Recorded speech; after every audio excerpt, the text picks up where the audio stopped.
my name is Dana, and in this video, I will examine the employability of vocational high school graduates in Indonesia. To give a context, in 2006, the senior high school system in Indonesia was divided into two pathways: general high school and vocational high schools. Vocational high school prepares students with middle-level skills to directly enter the labor market after graduation. However, despite this initial goal, several data show that in the last decade, vocational high school graduates have contributed the highest rate of Indonesian open unemployment. This includes having a significant wage improvement than the general high school graduates. This high unemployment rate potentially causes several impacts on the national economic growth, including increased poverty and criminality in society, and ultimately influence the mental health and social participations of these graduates. Therefore, it is crucial to examine this phenomenon by unpacking the determinants of the employability of these graduates. In this case, employability is defined as a range of dynamic and contextual attributes that enable vocational high school graduates to not only obtain post-graduation employment, but also to sustain and thrive in their chosen careers and move flexibly between jobs when needed. According to this definition, employability is not seen as merely employment outcomes, but also job sustainability, job satisfaction, well-being, as well as personal and professional growth. The development of vocational high school in Indonesia is typically based on human capital theory. This theory emphasizes strong connection between higher investment in learning and improved employment prospects and earning. On one hand, this can encourage vocational high school graduates to be competitive in the labor market by accumulating knowledge and skills through education and training, but on the other hand, it focuses only on short-term employment and neglects broader social cultural context in the macro and meso levels.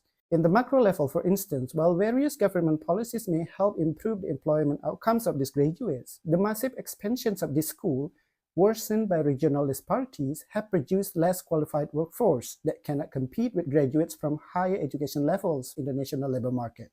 This potentially amplifies the negative stigma of vocational high school among society. At the meso level, many schools face several common issues such as low teacher quality, limited learning facilities, and lack of school-industry collaboration. Additionally, the majority of these graduates come from families with a low socioeconomic background, which means their parents do not possess sufficient capabilities to provide social and financial support. In the micro level, I will comprehensively look at how various factors in 4 dimensions of human capital influence the employability aspects of vocational high school graduates. First, in terms of degree and qualification, vocational high school graduates are given an additional certificate that shows their qualifications in the chosen specialization.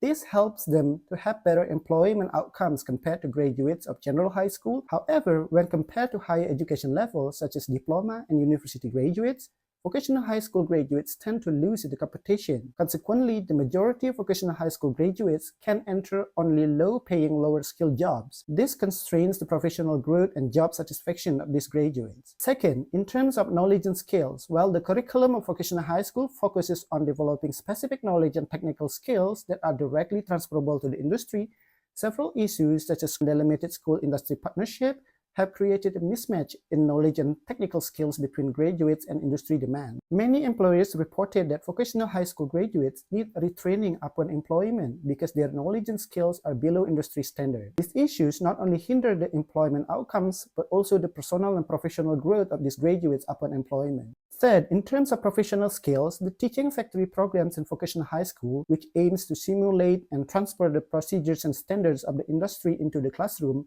is reported can enhance not only knowledge and technical skills, but also professional skills such as teamwork, creativity, innovation, and entrepreneurship. While this may benefit the graduates because employers highly value professional skills, in reality, teaching factory tends to focus more on technical skills. Moreover, not all schools have teaching factory due to limited facilities and funding. Consequently, many employers reported that vocational high school graduates lack professional skills such as teamwork, communication, and critical thinking, which hinders job sustainability and well-being of these graduates. Lastly, while industrial internship program in vocational high schools aims to equip the graduates with relevant work experience, the work experience gained during this education is considered insufficient, as the graduates typically only spend 3 to 6 months on an internship. This is getting worse as many vocational high schools, especially in the regional area, do not have industry partnership, leading students to graduate with very limited work experience. Consequently, some studies reported that these graduates have low self-efficacy, which not only affects their employment outcomes, but also affects their job satisfaction, personal growth, and well-being upon employment. To reflect on my personal experience as a high school teacher, despite several things that I have done to improve my human capital, such as having bachelor and master's degree, I learned that this is not enough for my employability. I too late realized that my career choices are actually affected by broader social and cultural factors at the macro and meso levels, such as my indigenous community rules and my family expectations that limit my career choices. Therefore, education to work transition literacy is very crucial to be introduced since the very first year of vocational high school to equip the graduates with better employability agency. That's all. Thank you.